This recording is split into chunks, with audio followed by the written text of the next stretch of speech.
Oi gente, tudo bem? Hoje aqui no Renologia nós vamos começar a ver todo o currículo da biologia partindo do mesmo ponto que a maioria das escolas parte e obviamente seguindo o mesmo caminho, a mesma organização. Eu sou o professor Tiago Renó e lembro a vocês que toda sexta-feira às 18 horas no nosso canal na Twitch, o link está na descrição do vídeo, nós estaremos também seguindo esta mesma linha para escrever o nosso livro didático. E isso será feito com a companhia de vocês e, é óbvio, com a participação de vocês. Tudo autoral, o que é bastante importante. E a ideia desse livro não é monetizá-lo no final, não, tá? A ideia desse livro é poder deixá-lo aberto a todo mundo que quer estudar biologia. Dessa maneira, as pessoas que utilizam o canal para estudar para uma prova vão conseguir ser acolhidos. Aqueles que utilizam para poder estudar e se preparar para o Enem, para outros processos seletivos, para um vestibular, também se sentirão acolhidos e a gente consegue fazer um trabalho aí que atenda a todas as demandas e as necessidades dentro do estudo da biologia, tá bom? Bem, antes da gente começar com o nosso tema de hoje, é importante sempre lembrar vocês que se você não é inscrito no canal, seja bem-vindo, seja bem-vinda, aproveita, faça a sua inscrição, ative também o sininho, deixa o like, isso ajuda bastante o canal a crescer. Pega papel e caneta, anota tudo, é bastante importante fazer as suas anotações, porque a gente está começando uma nova etapa nos nossos estudos. A biologia é a ciência que estuda a vida. Toda vez que a gente inicia um curso de biologia no colégio, vem sempre aquela ideia de falar que o termo biologia vem de bios e logos, né? O estudo da vida. A gente está cansado de ver isso. Porque, na verdade, é importante a gente saber, até para a gente conceituar o que é essa disciplina.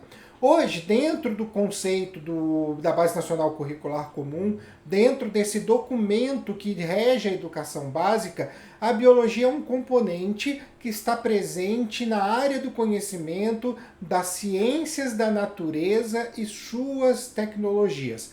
Ela não está sozinha dentro desse componente, dentro dessa área, ela está junto com física e química, mas essas três disciplinas, como nós sempre chamamos, formam então a área do conhecimento ciências da natureza. Isso nem é, de certa forma, novo para a gente, afinal de contas o Enem já vem assim distribuído, assim organizado há muito tempo.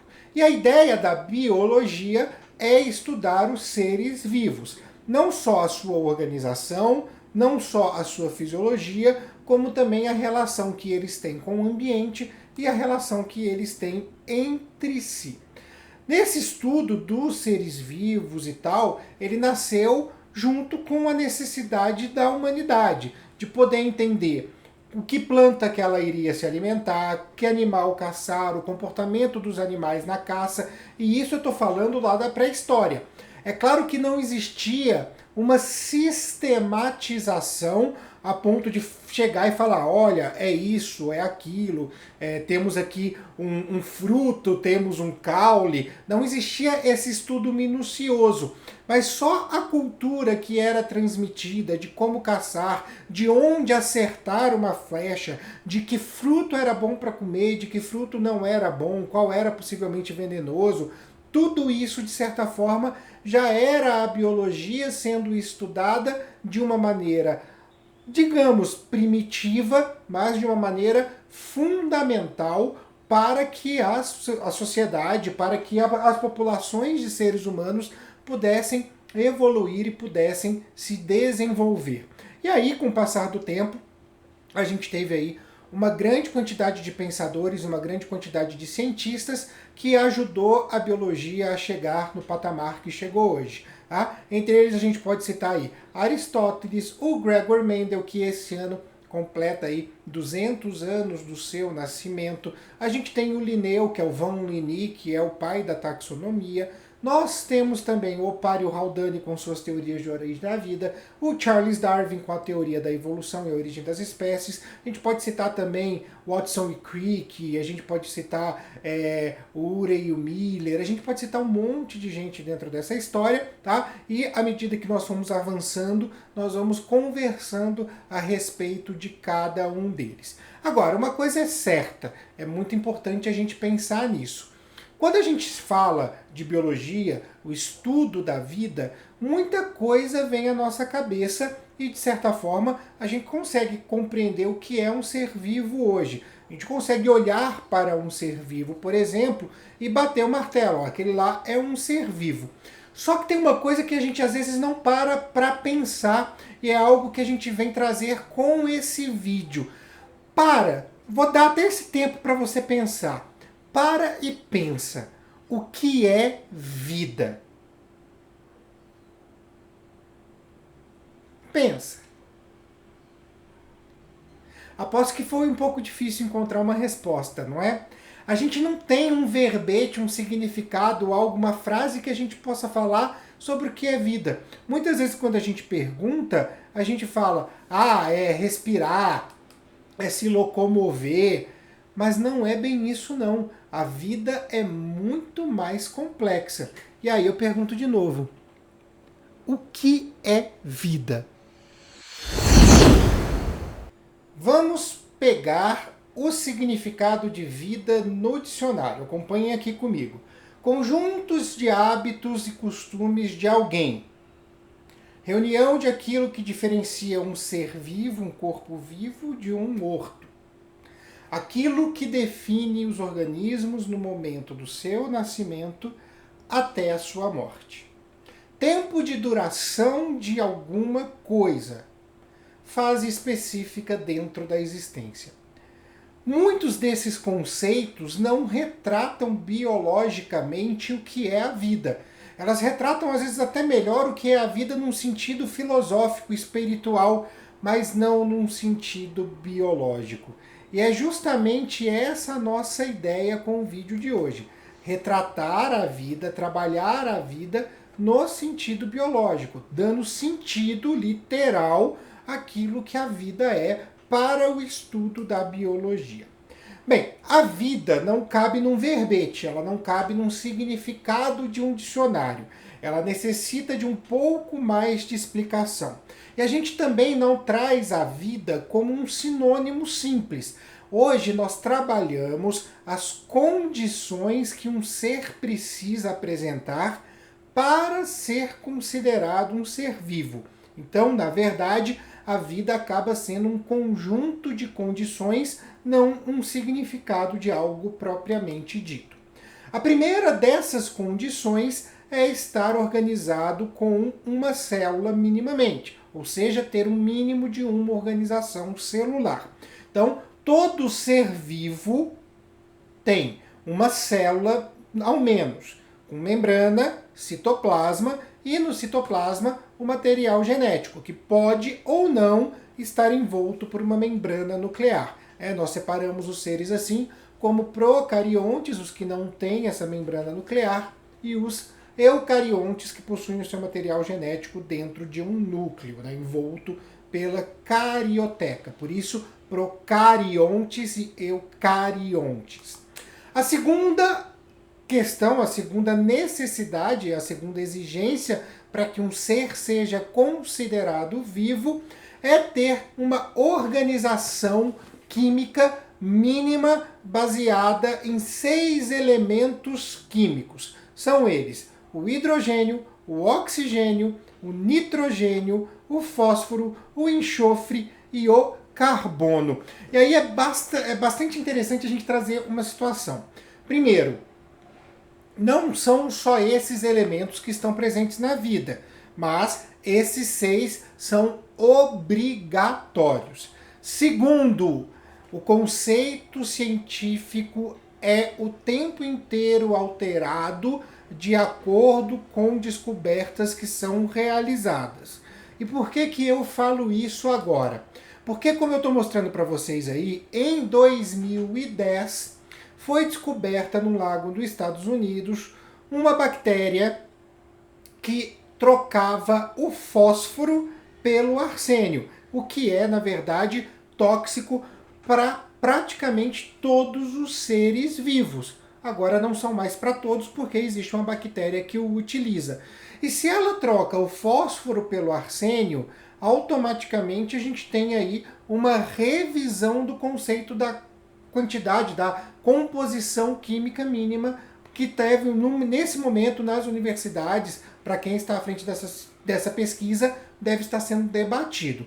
Ainda não se mudou, não se sabe o que é de exceção dessa bactéria ou não, quais são seus mecanismos, mas já deixo o alerta que esse conceito pode ser alterado, tá bom? Terceira característica essencial para que um ser seja considerado vivo: transmitir as suas características por uma herança genética, pelo material genético, DNA, que vai fazer síntese proteica pelo RNA. Característica número 4, todo ser vivo é capaz de reagir a estímulos do ambiente. Aí você fala assim, mas para reagir a estímulo não tem que ter sistema nervoso? Não, gente, estímulos básicos, só a própria fagocitose que uma ameba faz, porque ela encontrou um alimento, já é um estímulo que ela está reagindo ao ambiente. Sem esses estímulos, a gente não consegue, nenhum ser vivo consegue obter, inclusive, a sua própria nutrição. E por falar em nutrição, né, a nutrição faz parte da nossa rotina. Então, uma das coisas que a gente trabalha também como característica básica de um ser vivo é ter ciclo de vida. E agora eu vou pedir uma pausa para que vocês possam entender. Algumas bibliografias trazem reprodução ao invés de ciclo de vida. O ciclo de vida significa o quê? Nascer, se desenvolver, reproduzir e morrer. O nascer para seres microscópicos é um pouco complicado, porque uma bactéria que faz um processo de divisão celular, ela não necessariamente está nascendo, tá? Não no sentido que a gente utiliza da questão da gestação, da questão do desenvolvimento embrionário, isso não existe para esses seres, tá? Mas, de certa forma, ela tem lá um ciclo de vida. Então, quando a gente fala em ciclo de vida, a gente está compreendendo tudo isso.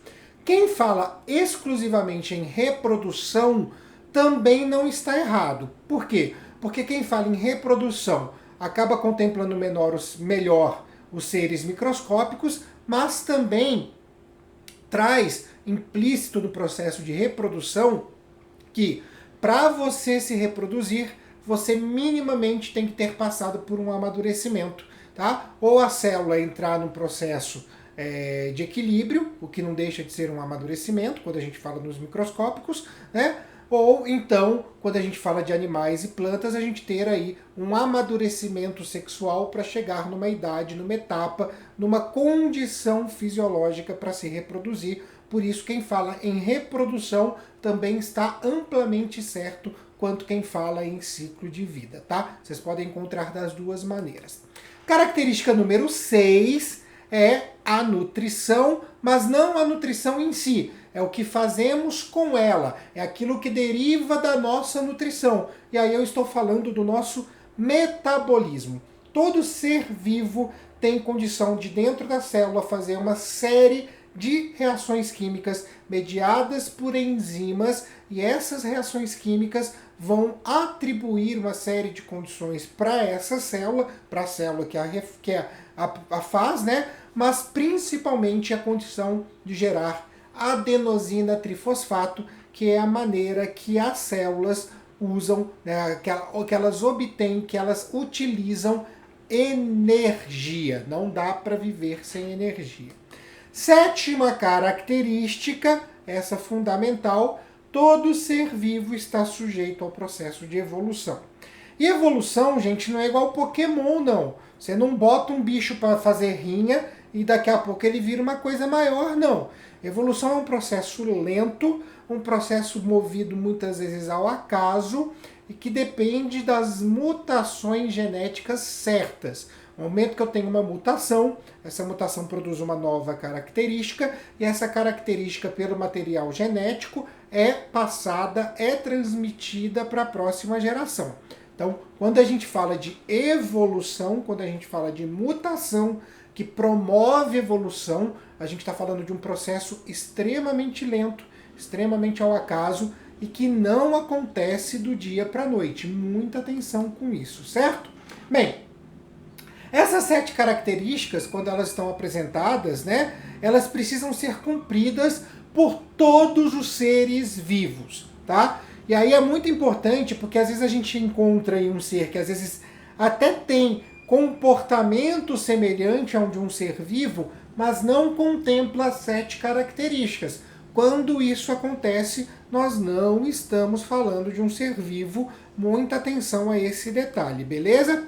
E é óbvio, né, que o estudo da biologia, ele vai contemplar tanto os que têm esse comportamento, quanto os que são realmente seres vivos, mas, como a gente também fala de organização, como a gente fala também de relação com o ambiente, muitas vezes o estudo da biologia, ele é acompanhado e ele se coloca em conjunto com a física, com a química, com a geografia e com outras áreas do conhecimento, com outros componentes curriculares. Então, muitas vezes a gente vai trazer aí esses links para vocês dentro do estudo de biologia. Nosso primeiro vídeo dessa nova fase de canal dos conteúdos termina por aqui. Lembro mais uma vez a vocês da nossa Twitch, lá na roxinha, link na descrição. Também no link na descrição das nossas redes sociais, o @Renologia no Instagram, no TikTok e também no Twitter, sempre com mais conteúdo para vocês. Estou movimentando bastante essas redes. Nosso podcast Renologia Articulando Renologia, lá no Spotify, já pode seguir. Os episódios saem toda segunda-feira. A questão é essa, trabalhar a biologia para formar pessoas e trabalhar a biologia para que você possa atingir o seu objetivo e o seu sonho, tá bom? Até o próximo vídeo então.